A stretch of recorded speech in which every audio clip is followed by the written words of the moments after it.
Here we go. Here we go, Andrew. Thank you, Chrissy. Good luck to us.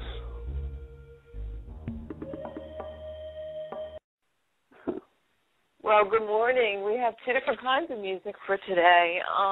This is Bobsh's Pearls. My name is Chrissy McMahon, and I'd like to welcome you to the radio show. Today we have a special guest, Andrew Norton Weber. I met him in Vilcabamba last year in October at the 2010 Newtopia, or it was 1020 Newtopia 2010 gathering of the Rainbow Warriors, where Andrew graced us with his knowledge of distilled liquids and urine therapy. And before that, I don't think I've even ever heard of urine therapy. Our illustrious host of that Newtopia conference was Galen, who I had on a couple of days ago. And he did a little presentation of urine for life or something, and he spelled it 3 different ways, and I was like, what is he talking about? He's really going to talk about urine? I'm like, oh, my God. That was so bizarre. But I listened to what he had to say, and we even had a Miss America, was it Miss New York? Maybe it wasn't Miss America. No, I forget. Well, anyway, you don't want to give away too much information, but anyway, she gave us some secrets that really helped to validate the benefits of urine therapy that were external. We'll just give you that. But Andrew's going to talk about his experience with distilled liquids and their effects on organic creatures, which was his original talk. And then he wants to also share about what he's learned in conjunction to distilled liquids about the pineal gland and astral projection. So without further ado, I'd like to give everyone Andrew Norton Weber. Good morning, Andrew. Good morning, Chrissy. Thanks for having me on. Thank you so much for being here. Yeah. It's a beautiful morning here. I'm in South Carolina. It's September, and got nice weather. I'd like to dedicate this talk to somebody that we met at an art show in Chicago, Jody and her boyfriend, Devin. And unfortunately, Devin wasn't there, but so maybe more specifically, this talk is dedicated to Devin. She said that, well, we told Jody about everything that we knew about distilled liquids and the pineal gland and urine therapy, and she just soaked it up like a sponge and is currently a full steam ahead, a warrior with it, and is in the process of transmuting herself into her full light body through this process. And she was real concerned about her boyfriend, Devin, because he feels a lot of anxiety, and he feels it a lot. And so I want to dedicate this to him, and I want to tell him that I'm proud of him, because I think actually if you didn't feel anxiety in these crazy times, then you would be a zombie. And so I think that's the right reaction. And hopefully the show will be part of the knowledge that he needs to get rid of the anxiety.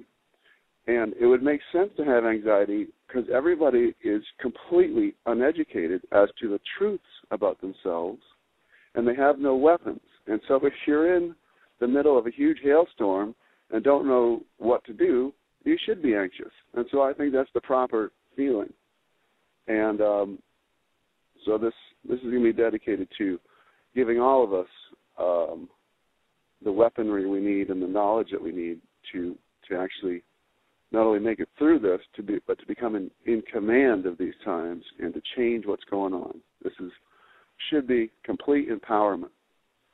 And I'm going to give 3 basic knowledge sets, and that is distilled liquids, the knowledge of the pineal gland, and prove to you that you are a ball of light. And if you have these 3 pieces of knowledge, you don't need to ever talk to me or anybody else again. You can put them together, and each person on their own can completely become a co-creating God and take off and do anything they want with unlimited power. In short, you are a ball of light residing in your pineal gland, and distilled liquids are what unfreezes the pineal gland, which has purposely been frozen by the society that we're in. And most people can only feel the five senses.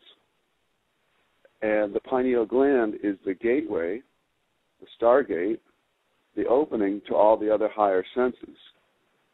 And the fluoride and the chlorine, which are both halides, in the drinking water, go directly to the pineal gland and freeze it, turn it into a stone, calcify it. And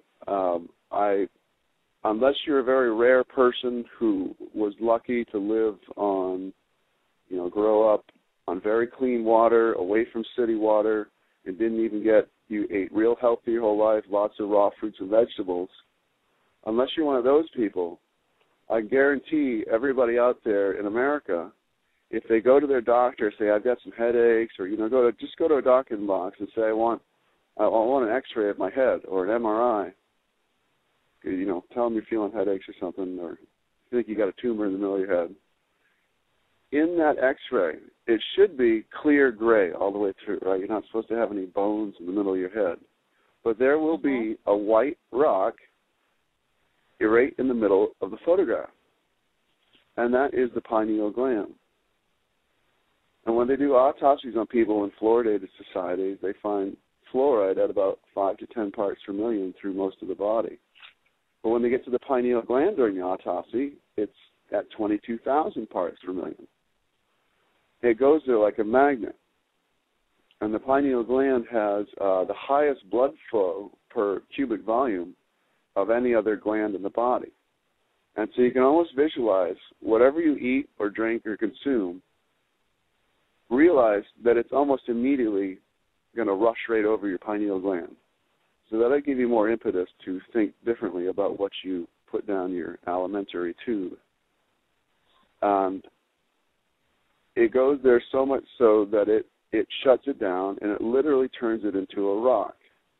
And so if anybody's wondering why there's this kind of crazy epidemic of 5-year-olds that need Ritalin or can't think straight or bipolar disorder or anxiety or depression, well, having a rock in the very, very center of your head at your most important, most precious gland for thinking, that would tend to be the obvious first place you'd want to look for problems. And the beauty of distilled water is that it melts that. Most people aren't aware that there is a massive conspiracy to hide the knowledge of distilled water. When I try to tell people about it, I have to warn them about what they're going to run up against. Because if you Google distilled water, right on the first page, I think it's like about the third hit down, there's an article that says, it's titled, Early Death Comes from Drinking Distilled Water. Oh and in that article, it gives you the impression that it will, say, leach all the calcium out of your bones and you'll literally crumple to the floor. Or it'll leach all the potassium out of your system and you'll have a heart attack. And which is completely not true. I can prove it to you. And the other thing where people get it, say you ask most doctors, should I drink distilled water? They go, no. It'll leach minerals from the body. And where they're largely getting that from, along with that other article, but it's from the WHO, the World Health Organization, the supposed pinnacle of collected science health knowledge. They have an article, I think it might have come out in the 70s, not quite sure, but it's titled Demineralized Water. And so you can Google that too. And in that article, you'll find a line akin to, do not drink distilled water because it will leach minerals from the body. And a few sentences later, it says something else like, and by the way, you should add fluoride to your water. So if you understand how poisonous fluoride is, that kind of tips you off as to where the article's coming from. Absolutely. You know, the WHO is part of the UN, and the UN has a stated goal of reducing the world's population. They have a depopulation program. So if you want to participate in the UN's depopulation program, by all means, stay away from distilled water. Now, this is an on-purpose half-truth. Yes, it does leach minerals from the body, but this supposed scientific body